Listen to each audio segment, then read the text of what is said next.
It was a cold evening in New York City. The lights of the tall buildings shined like stars. Inside one of the most expensive restaurants, people were talking, laughing, and enjoying their food. The sound of soft music filled the air. The waiters moved quickly from one table to another, holding silver trays and smiling politely. Among them was Maya, a young waitress with warm brown eyes and a kind smile. It was her first week at the restaurant, and she was still learning the rules. She worked hard every day because her dream was big. She wanted to save money to study one day. Maya came from a small town. Her mother worked as a cleaner, and her father was sick. Life was not easy for her, but she never complained. She believed that if she stayed kind and honest, life would give her something good in return. That night, the restaurant was extra busy. A big party was about to start. The manager was rushing around, checking every detail. "Everyone, stay sharp tonight," he said loudly. "We have a very important guest coming." Maya nodded and tried to smile, even though she was nervous. She didn't know who the guest was, but from the manager's tone, it was clear this person was rich and powerful. A few minutes later, the door of the restaurant opened. The air suddenly became quiet. Everyone turned to look. A tall man in a dark blue suit walked in. His shoes shined like glass, and his gold watch caught the light. The waiters quickly stood straight. The manager rushed to greet him. It was Mr. Richard Stone, famous billionaire known for his success and his temper. He had built a business empire and was known as a man who never accepted mistakes. People respected him, but most of them were also afraid of him. Mr. Stone walked confidently through the restaurant, his eyes scanning the room as if he owned it. He sat at a corner table with 3 of his business friends. Everyone tried not to stare, but whispers filled the air. Maya was asked to serve his table. Her heart beat faster. "You can do this," she told herself softly. She fixed her apron, checked the coffee pot twice, and walked toward his table. When she reached, Mr. Stone didn't even look at her. He was busy talking on his phone. His voice was loud, full of authority. Maya stood quietly, waiting for the right moment. After a minute, he ended the call and waved his hand without looking. "Coffee," he said coldly. "Yes, sir," Maya replied politely and poured the coffee carefully into his cup. But her hands were shaking slightly. She was trying so hard to be perfect. The smell of coffee filled the air, and then it happened. A small drop of coffee slipped from the pot and fell on Mr. Stone's sleeve. It was just a drop, but it was enough. Mr. Stone's face changed instantly. He looked down at his sleeve, then slowly looked up at Maya. His eyes were sharp, filled with anger. The entire restaurant went quiet. Even the music stopped. Maya froze. Her heart sank. She quickly whispered, "I'm so sorry, sir." But before she could say more, Mr. Stone's voice roared through the restaurant. "Do you even know how much this suit costs?" He shouted. "Are you blind? Can't you even pour coffee properly?" Everyone turned to watch. The guests stopped eating. The other waiters looked away, afraid to move. Maya's hands trembled. She could feel tears in her eyes, but she tried not to cry. She whispered again, "I'm sorry, sir. It was an accident." Mr. Stone stood up, his chair making a loud sound on the floor. He pointed at her angrily. "Accident. You people always make excuses. This is why I hate coming to places like this." The manager ran over quickly, trying to calm him down. "Sir, please, I'm very sorry. It won't happen again." But the damage was done. Everyone in the restaurant had seen it, the billionaire shouting at the young waitress, and none of them knew that this small moment, this tiny mistake, soon turned into a lesson the world would never forget, because in just a few minutes, Maya would say one sentence that would leave the entire restaurant, Mr. Stone himself completely speechless. The restaurant was silent. The sound of Mr. Stone's angry voice still echoed in the air. Everyone looked down at their plates, pretending not to watch. But their eyes kept returning to the scene. Maya stood frozen beside the table, her hands shaking slightly. Her heart was beating fast, and her cheeks were burning. She could feel every eye on her. Her mind was screaming, "Say something, do something." But no words came out. Mr. Stone sat back in his chair with a look of disgust. "This is unbelievable," he said loudly. "You hire people who don't even know how to do their job." The manager, Mr. Lewis, rushed forward, almost tripping in his hurry. "Sir, please, I'll handle this right away," he said nervously. His face turned pale as he looked at Maya. "Apologize again, Maya? Right now?" "I'm sorry, sir," Maya said softly, her voice trembling, but her apology only made Mr. Stone angrier. "Sorry?" he snapped. "You think a sorry will fix my $1,000 suit?" The words hit Maya like stones. She felt smaller and smaller with every sentence. Around her, whispers began to grow. Some guests were filming the scene with their phones. A few shook their heads in pity, but no one spoke up. Mr. Stone leaned forward, his voice sharp and cold. "People like you shouldn't work in places like this," he said. "You don't belong here." Those words cut deeper than anything else. For a second, Maya's throat tightened. She could feel tears pushing against her eyes, but she refused to let them fall. Not here, not in front of him. Mr. Stone's friends sat quietly, unsure what to do. One of them whispered, "Richard, it's fine, man. Let it go." But Mr. Stone didn't listen. He was too used to being obeyed. "Do you have any idea who I am?" he said, his voice rising again. "I could have you fired in a second." Maya stood there, silent. Inside her heart, something began to change. Fear was slowly turning into something else.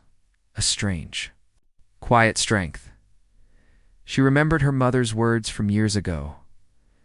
"Never forget who you are, no matter who stands in front of you." Those words echoed in her mind like a small light in a dark room.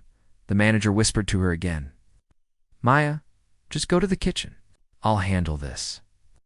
But before she could move, Mr. Stone spoke again. "Wait," he said. "I'm not done. People need to learn how to respect their betters." His words hung heavy in the air. The room was still, except for the quiet sound of Maya's breathing. She looked around the restaurant. Every face was watching. The other waiters looked scared. A little boy at one of the tables was staring at her with wide eyes, confused and sad. And then something inside Maya clicked. She realized that this moment, this humiliation, was not just about her. It was about every person who had ever been looked down upon, every person who had been treated as less because of money, color, or status. She took a small step forward. Her hands still trembled, but her eyes were calm now. For the first time, she looked directly at Mr. Stone. The manager tried to stop her with a whisper. "Maya, don't," but she didn't hear him. Mr. Stone frowned. "What? You have something to say now?" The crowd leaned closer. The air felt heavy with tension. Even the soft background music stopped completely. Maya's voice was quiet but steady. "No, sir," she said. "Not now." Mr. Stone smirked, thinking he had one. He turned away and waved his hand, dismissing her. "Then get lost," he said. But as Maya walked back toward the kitchen, her mind was clear. She knew this wasn't the end of it. Somewhere deep inside, a fire had started to burn, not of anger, but of courage. She didn't know what she was going to say yet, but she knew one thing for sure. She would not stay silent forever.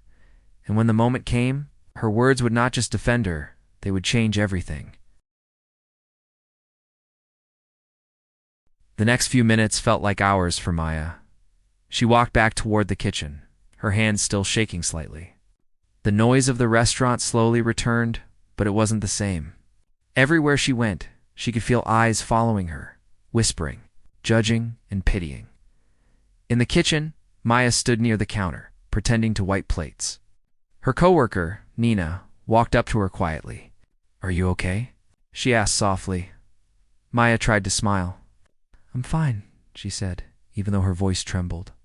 But Nina could see the truth. Tears were hiding behind that brave face. "You should have walked away," Nina whispered. "People like him don't change. He thinks money makes him a king." Maya sighed. "I didn't mean to spill it," she said. "I just wanted to do my job." Outside the kitchen doors, laughter echoed again. Mr. Stone's deep voice rose above the crowd. He was joking loudly with his friends, but his words carried across the room. "She probably doesn't even have a high school degree," he said mockingly. And now she's serving me coffee like she's some kind of professional. His friends laughed, trying to impress him. But some of the guests nearby looked uncomfortable. A few even whispered that was too much. Mr. Stone didn't notice. He was enjoying his power. The more people watched, the louder he became. People like that, he said, are lazy. They think the world owes them something. Back in the kitchen, Maya heard every word. Each sentence cut deeper than the last. She stood still, gripping the counter tightly so her hands wouldn't shake. Mr. Lewis. The manager walked in with a serious face. Maya, he said, I think it's best if you go home for the night. Her eyes widened. Go home? But I know, he said quickly, but he's our biggest client tonight. If he complains, it could cost the restaurant a lot. Maya looked down. So I'm being punished for an accident. The manager sighed. He didn't answer. His silence said everything. Maya nodded slowly. She untied her apron and placed it on the counter.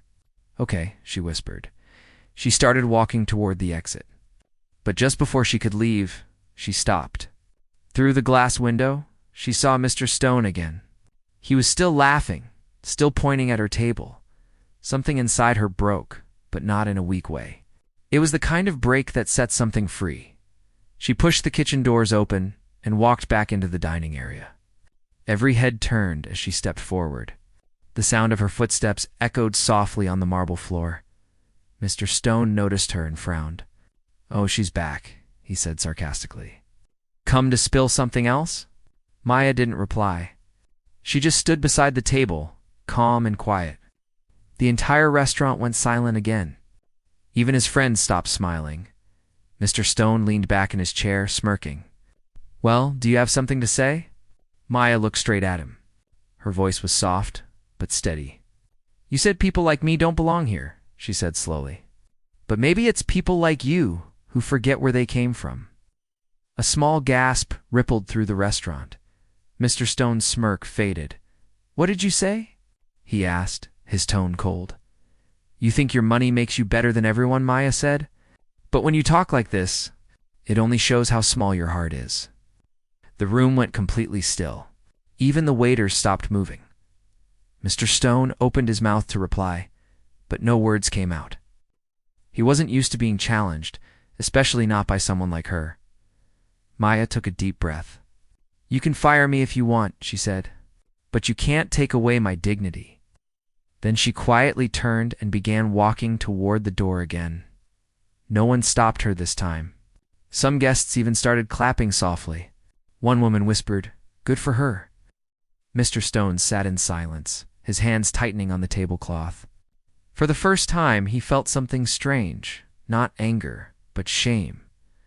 Outside, Maya stepped into the cold night air. Her heart was heavy, but she felt lighter than ever before. She had spoken her truth, and inside that grand restaurant, the billionaire who thought he had everything realized he had just lost the one thing money couldn't buy: respect. The night outside was cold. But inside Maya's heart, something burned quietly. She walked down the street after leaving the restaurant, her eyes full of unshed tears. The city lights blurred through them, glowing like distant stars. Her footsteps echoed on the wet pavement as she replayed every moment in her mind, the shouting, the laughter, the humiliation. She wanted to forget it. She wanted to just go home and never think about it again. But the pain wouldn't leave. Every word Mr. Stone had said repeated in her ears, You don't belong here. For hours that night, Maya lay awake in her small apartment.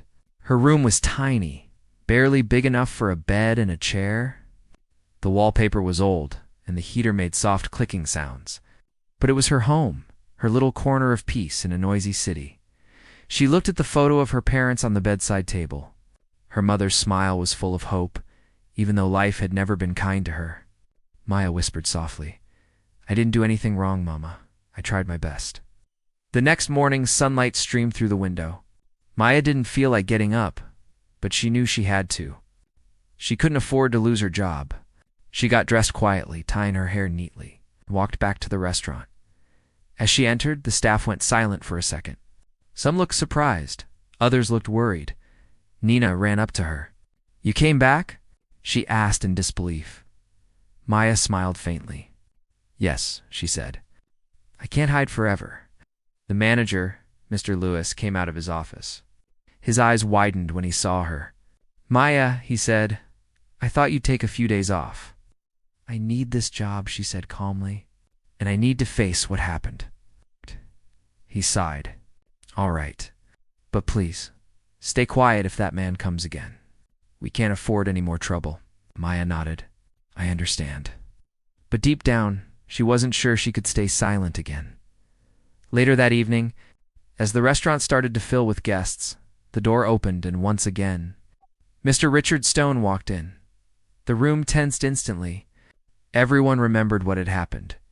Mr. Stone looked as confident as ever, his face expressionless, his expensive shoes clicking against the marble floor. He walked straight to the same table in the corner.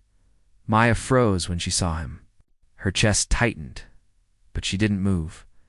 The manager whispered to her, "Stay away from his table. I'll send someone else." But Mr. Stone looked up and said, "You, the girl from yesterday, come here." Every head turned again. Maya hesitated. For a second, fear gripped her. But then she took a deep breath and walked toward him, step by step. Mr. Stone's eyes watched her closely. He wasn't shouting this time. His tone was cool, calm, but sharp, like a knife wrapped in silk. "I'm surprised you came back," he said. "Most people would have quit after a scene like that." Maya kept her eyes steady.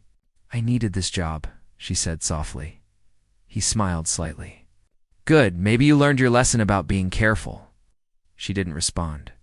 Instead, she placed his coffee gently on the table. Not a single drop spilled this time. But Mr. Stone wasn't finished. He leaned back and said, loudly enough for others to hear, "I hope she doesn't make another mess. We wouldn't want another show tonight." Soft laughter came from the nearby tables.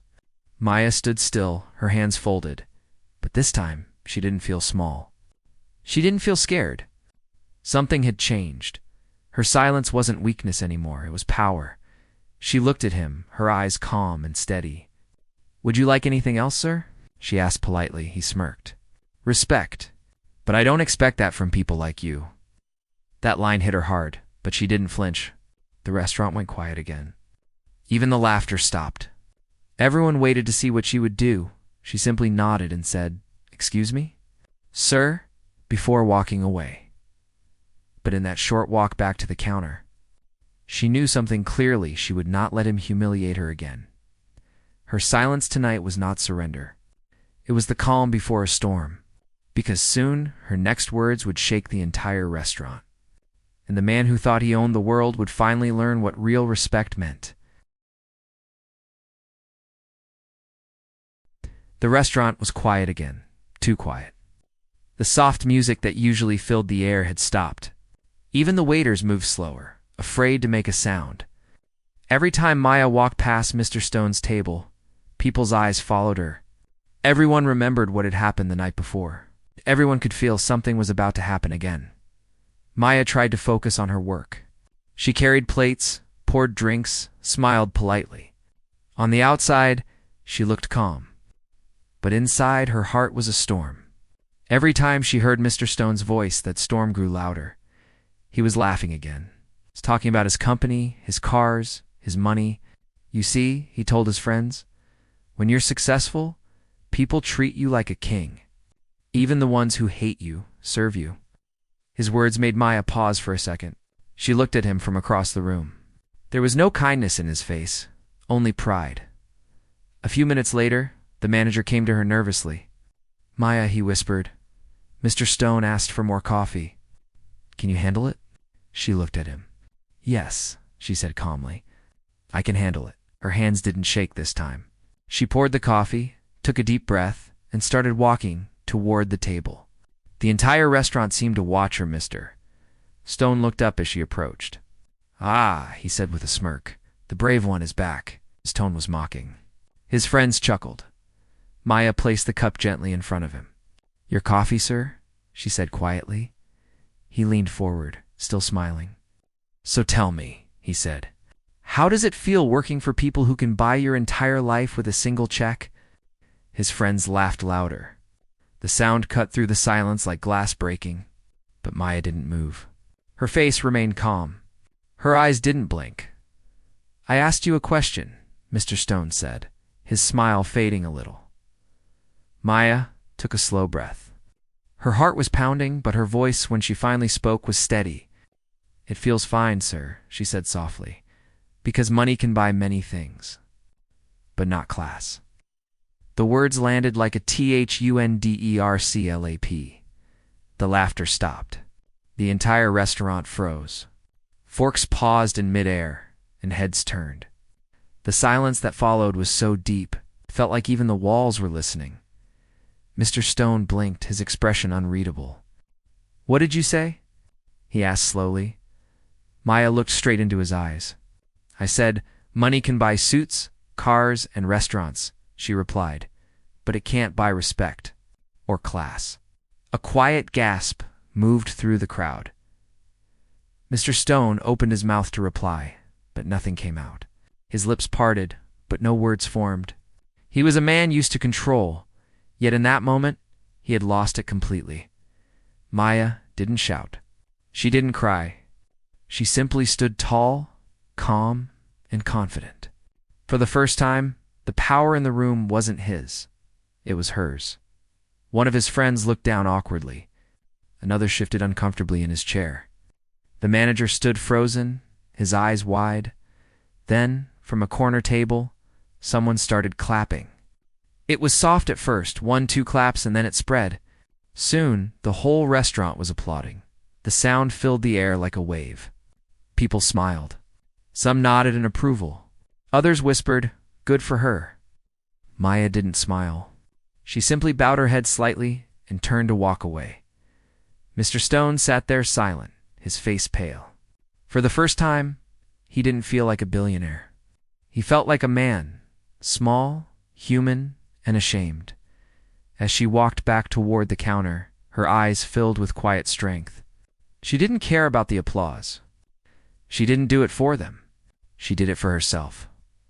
When the clapping faded, Mr. Stone finally spoke, his voice low. "Wait," he said softly. But Maya didn't stop. She walked through the kitchen doors. Leaving behind a restaurant full of stunned silence and open mouths, he looked down at his untouched coffee. The steam had vanished. It was already cold, just like the pride that had once filled his heart. For the first time in a long time, Richard Stone felt something he hadn't felt in years. Respect for someone else. And in that quiet moment, he realized the girl he had tried to humiliate had just taught him the greatest lesson of his life. The next morning, sunlight broke through the city's skyline like a quiet promise. Inside the same restaurant that had witnessed humiliation, anger, and courage, something had changed. The air felt lighter, calmer. But the story that began within those walls had already left them, because by morning, someone had uploaded a video. The video of Maya's brave words, "Money can buy many things, but not class." Within hours, it was everywhere. Phones buzzed. Screens lit up. People across the city, and then across the world, watched a young waitress stand up to a billionaire. Nothing but grace and truth. The clip spread like wildfire. Some viewers watched it in silence. Others replayed it again and again.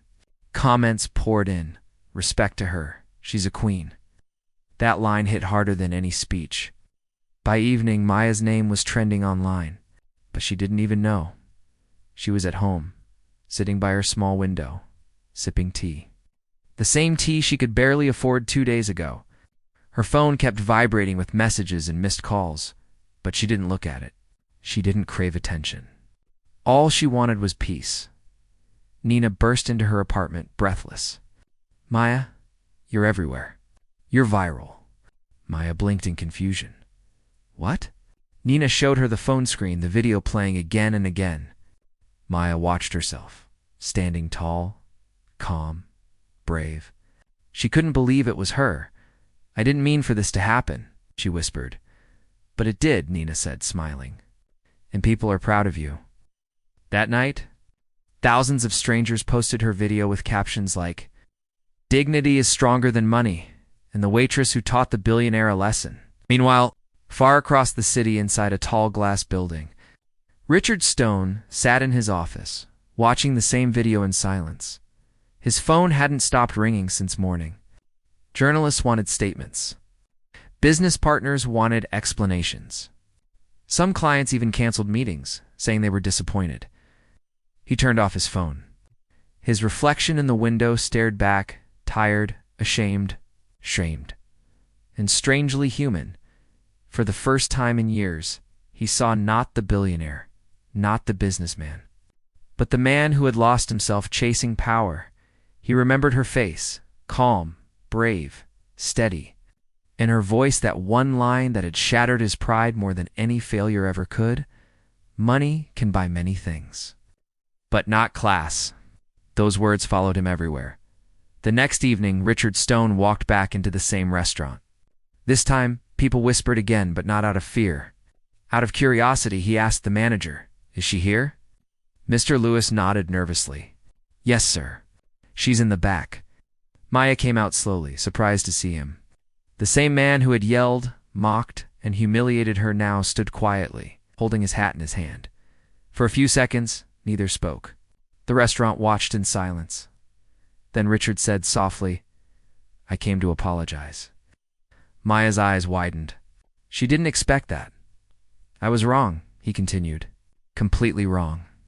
I thought money gave me respect, but you showed me what true respect really looks like. And it's not something you can buy." And Maya didn't know what to say. She simply nodded. "Thank you, sir." He looked down. "I don't expect forgiveness, but I'd like to do something right this time. I'd like to sponsor your studies, if you'll let me." Gasps filled the room, but Maya's expression stayed gentle. "Sir," she said kindly, "I appreciate that. But all I ever wanted was respect, not charity." For a moment, Richard Stone just stared at her, and then, for the first time in years, he smiled honestly. "Then I hope you'll at least accept my apology." "I already did," Maya said softly. He nodded, turned, and quietly left the restaurant. Maya stood there, feeling light not because the billionaire had apologized, but because she had stayed true to herself. Outside, the city lights glowed brighter that night, and across the world her story continued to inspire thousands, a story of strength, grace, and dignity. Because in the end, it wasn't about coffee or money. It was about respect. The one thing no wealth can ever buy, and no one can ever take away.